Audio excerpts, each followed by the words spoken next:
Nesse horário, a emissora da Fraternidade Rádio Rio de Janeiro oferta ao seu coração mais um programa Culto Cristão no Ar. Participe conosco.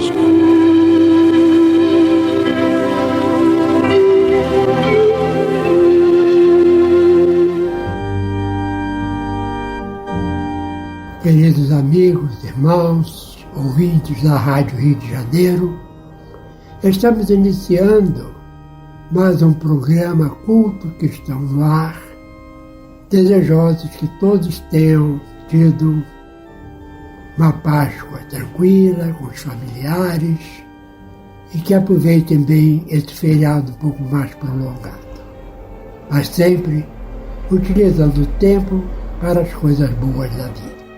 Participando deste programa, eu, Lidiane Barreto, João Carlos e sua esposa Jane Chato.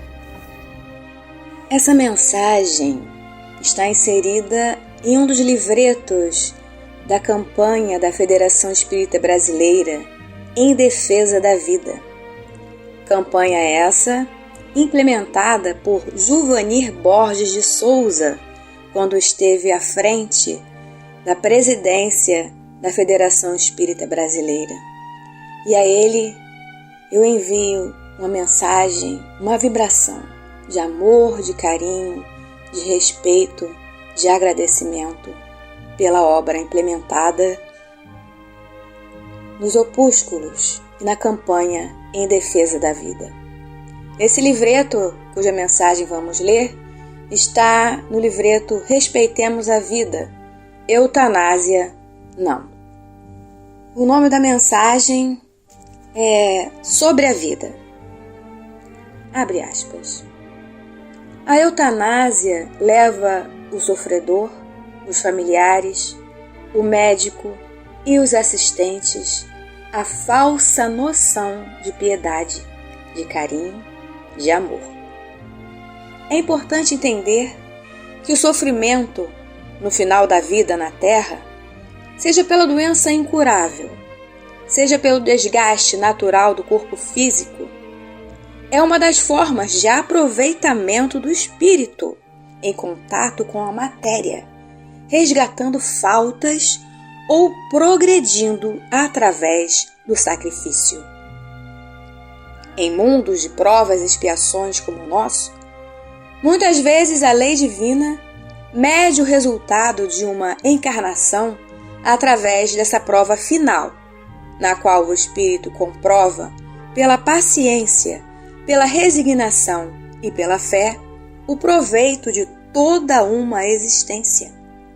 Cortar uma vida no final da reencarnação é suprimir a oportunidade que tem o espírito de superar-se, levando em sua volta ao mundo espiritual a condição de vencedor. Todas as formas de vida na Terra, compreendendo a dos seres humanos, têm sua razão de ser regidas por um poder maior. A vida é um dom para ser usado na sua evolução. Assim como o homem não tem o poder de criar esse dom, também não tem o direito de suprimi-lo a seu talante. Às leis naturais ou divinas, cabe dispor sobre a criação e a supressão à vida. A filosofia materialista, que só percebe as leis que regem a matéria, causa um grande mal à humanidade. E as ciências, sob sua influência, ao propor soluções que primam por não levar em conta a existência do espírito e os seus interesses. Juvanir Borges de Souza, mensagem publicada na revista Reformador em janeiro de 1994. Senhor Jesus, aqui estamos mais uma vez reunidos em Teu nome para estudar o Teu Evangelho aquilo que se aplica às nossas vidas, à nossa reforma íntima, ao nosso relacionamento com o próximo. Abençoa, Senhor, o nosso propósito de nos melhorar nesta encarnação, procurarmos sair daqui melhores do que chegamos. Abençoa todos aqueles pacientes terminais, enfermos, sem esperança de cura, que falaremos neste programa de hoje, que todos eles, e principalmente seus familiares, reconheçam a importância de cada minuto de sua existência. E nessa prece, envolvemos também nosso grande divulgador do Espiritismo, Divaldo Franco. Que o nosso sentimento de gratidão por tudo que ele fez e tem feito pelo movimento espírita, pelo bem da humanidade, possa reverter em bênçãos ao seu favor. Fica conosco, Senhor, hoje e sempre. Que assim seja.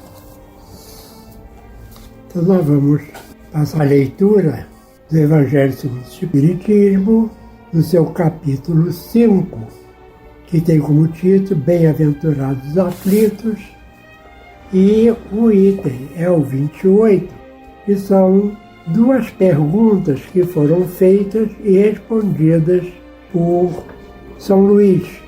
Lembrando que São Luís foi um dos reis da França, espírito já naquela época, e demonstrava um certo grau de elevação, e na espiritualidade ele passou a ser o mentor espiritual da Sociedade Parisiense de Estudos Espíritas. E vai tratar de um assunto aqui bastante importante, que é sobre se será lícito abreviar a vida de um doente que sofra sem esperança de cura. Por exemplo, quando o enfermo, que já está considerado terminal, se é lícito abreviar a sua vida para evitar maiores sofrimentos. A pergunta é a seguinte: um homem está agonizante, presa de cruéis sofrimentos. Sabe que seu estado é desesperador. Será lícito poupar-lhe alguns instantes de angústias, apressando-lhe o fim? Aí vem a resposta dada pelo Espírito. Quem nos daria o direito de prejulgar os desígnios de Deus? Não pode ele conduzir o homem até a borda do fosso, para daí o retirar, a fim de fazê-lo voltar a si e alimentar ideias diversas da que tinha? Ainda que haja chegado ao último extremo moribundo, ninguém pode afirmar com segurança que ele seja suado a hora derradeira. A ciência não se terá enganado nunca em suas previsões. Então ele, por enquanto, não respondeu, né? Só fez mais questionamentos, né? Mas para que a gente possa começar a raciocinar aqui, né? E a gente observa que e a história está já registrando vários casos, né, em que pessoas que estavam consideradas já mortas e, né, retornaram. E o caso mais interessante que a gente tem, porque foi narrado pela própria, né, que é a nossa companheira Ivone Pereira. Né? A Ivone Pereira, quando era bebê, né, teve um problema de saúde e o médico que foi concedeu a porta. Só que a mãe não se conformava com isso, né? Mas não era aquele desespero de mãe que perdeu o filho, não. Que ela sabia que a filha não tinha morrido. Mas de qualquer maneira foi começar a preparar o sepultamento do bebê, né? E de repente, quando as pessoas observaram, o bebê estava se mexendo. A própria Ivone Pereira narra esse fato. Então a gente vê, né, que se fosse na época de Jesus que morreu de terra logo, né? E quantos casos a gente tem aí de pessoas que realmente foram enterradas sem estarem mortas. Totalmente mortas. Morreram lá no caixão depois. quando ele pergunta aqui, né, não pode Deus conduzir o homem até a borda do fosso para daí o retirar, a fim de fazê-lo voltar a si e alimentar ideias diversas das que tinha? Eu lembrei de um filme que é baseado num livro de mesmo nome, chamado Vida Depois da Morte, já bastante antigo, que relata vários casos de pessoas que tiveram a chamada morte clínica, ou experiência de quase morte, né, e retornaram à vida, né? E todas tiveram uma transformação, né? Aquela experiência da proximidade da morte, ou de vislumbrar né, que chegou o momento, mas ter uma segunda chance, causa uma transformação muito grande. E é isso que ele fala aqui, né? Conduzir a pessoa até a borda do precipício para depois puxar de volta. Porque muitas vezes a gente está numa vida que não está sendo produtiva para nós mesmos, nem para o nosso próximo, e a gente precisa desse choque, né? Da realidade de que a vida não é eterna, que ela tem um propósito, para a gente poder acordar. E muitas vezes é isso que acontece. Nós temos também um caso, foi até noticiado na televisão já tem algum tempo, né? Ele era adolescente e teve um problema de saúde e teve uma morte considerada clínica, né? Uhum. Só que ele já estava, né, no UTI de um hospital, não sei se é na América do Norte ou na Itália, eu tenho dúvida aí, né, sobre o local. Mas o fato foi verídico, né? E ele, a mãe não quis que fizesse nada com ele, né?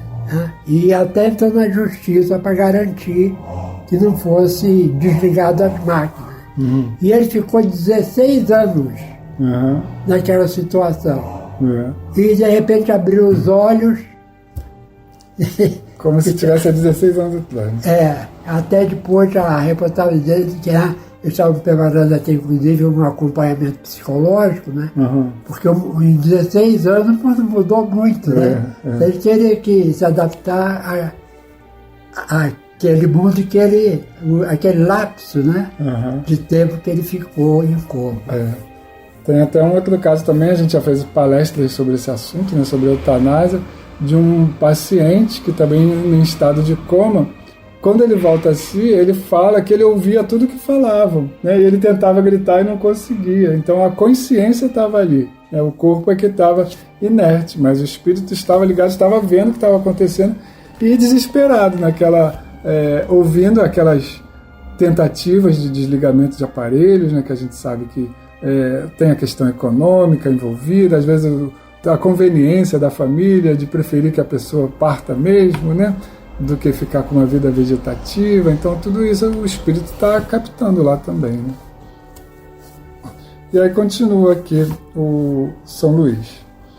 Sei bem haver casos que se podem com razão considerar desesperadores, mas se não há nenhuma esperança fundada de um regresso definitivo à vida e à saúde, existe a possibilidade, atestada por inúmeros exemplos, de doente, no momento mesmo de exalar o último suspiro, reanimar-se e recobrar por alguns instantes as faculdades.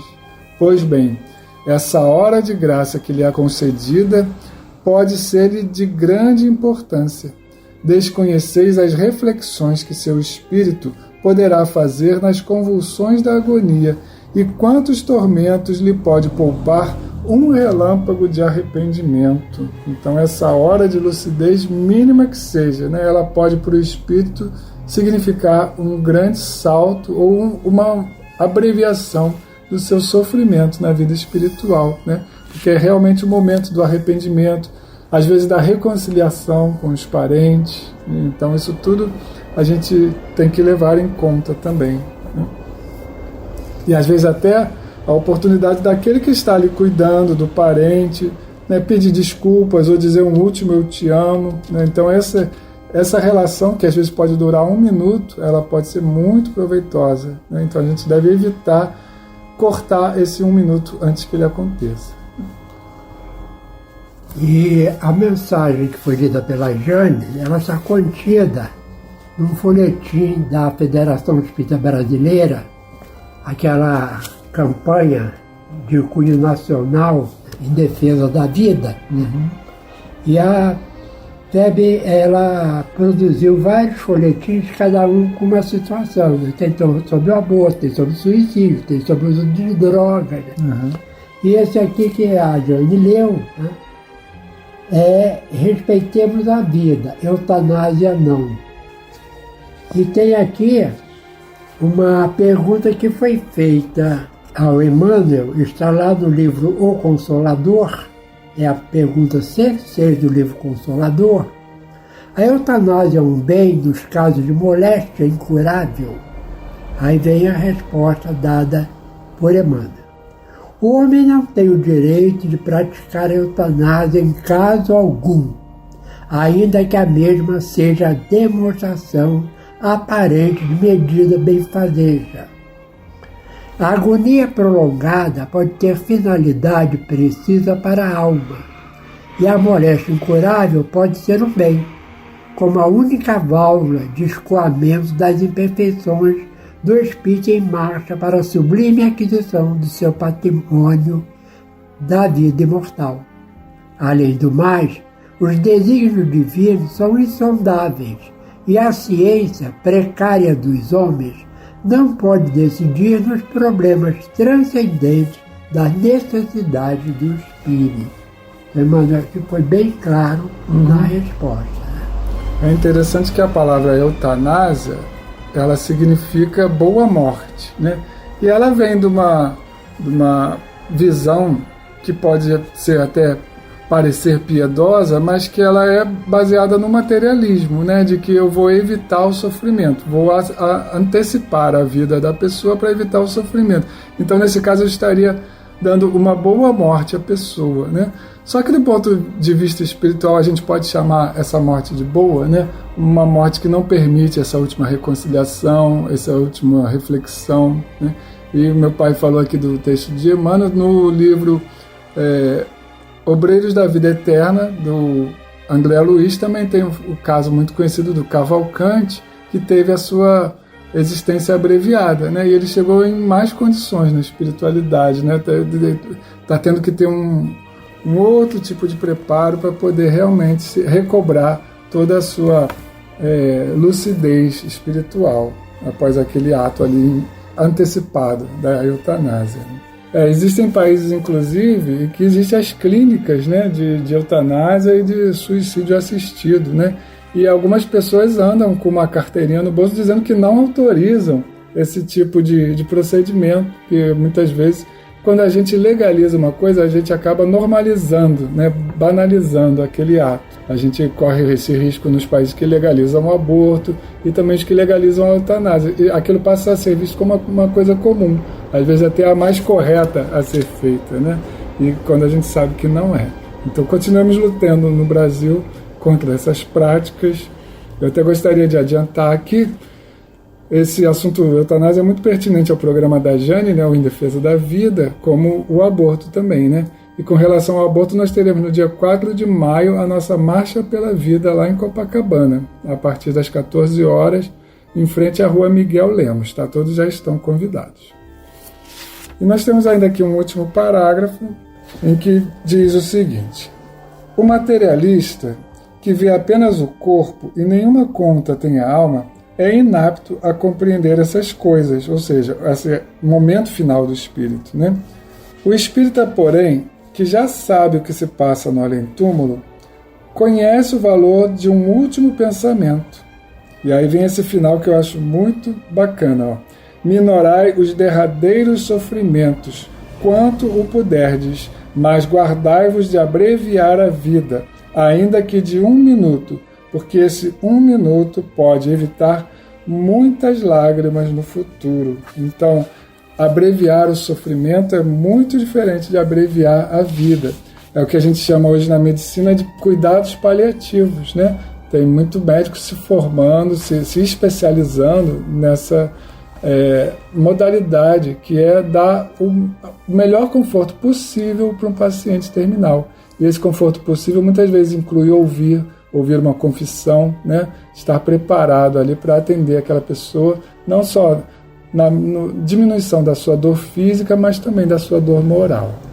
Até eu já comentei essa informação num programa anterior, existe um grupo de mulheres, não sei se agora já tem de homens também, essa foi uma reportagem que eu vi na televisão, que são pessoas que estão com, de modo geral, câncer, algumas já em estado terminal com metástase, e elas se reúnem para uma apoiar a outra. Uhum.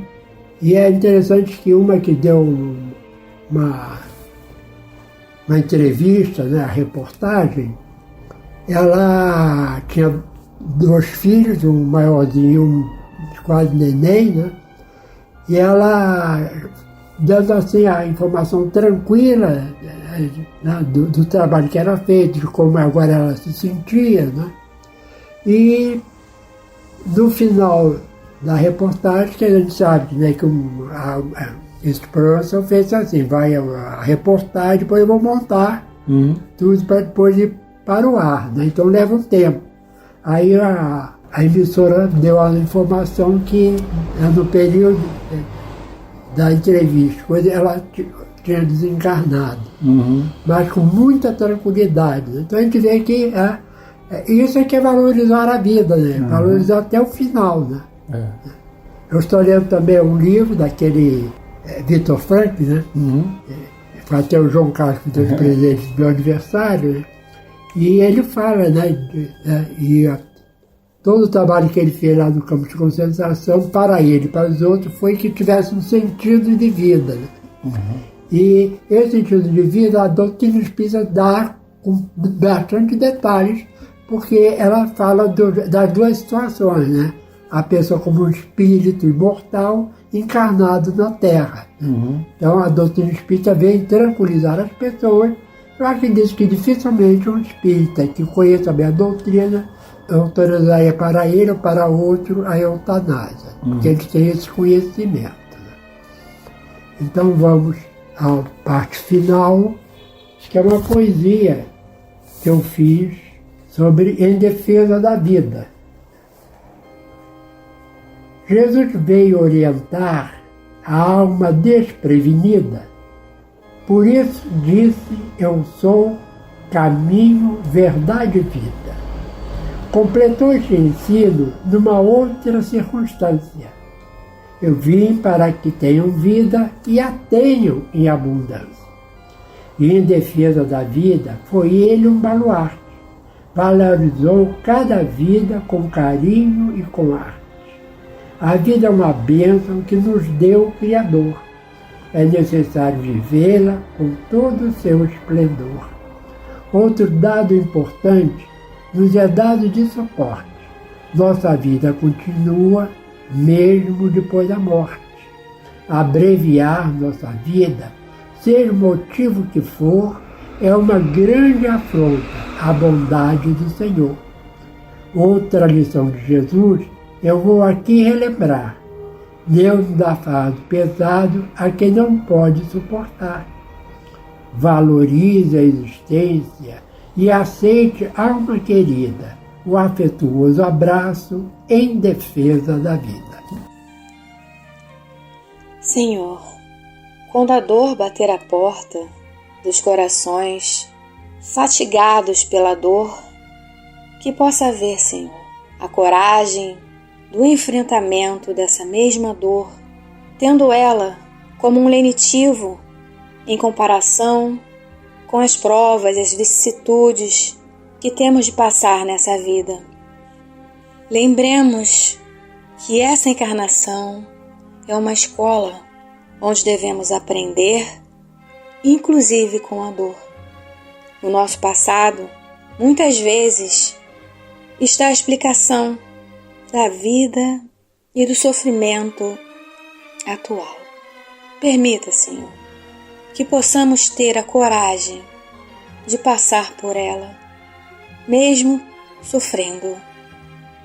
Permita, Senhor, que possamos lembrar do nosso anjo da guarda nesses momentos de sofrimento, que eles possam trazer para nós o encorajamento necessário quando for preciso, quando a dor estiver frente a nós nesse momento de desenlace do corpo físico e do espírito. Depois, tudo melhorará, pois a verdadeira vida é a vida espiritual. Tenhamos todos a consciência de que a vida é bela e útil, da concepção à morte natural. A vida é um dom de Deus, que possamos vivê-la com a grandiosidade divina existente em nossas consciências. Que assim seja, graças a Deus. Este foi mais um programa Culto Cristão no Ar, que ofertamos ao seu coração pelas ondas amigas da Rádio Rio de Janeiro. Volte a estar conosco na próxima segunda-feira, nesse mesmo horário.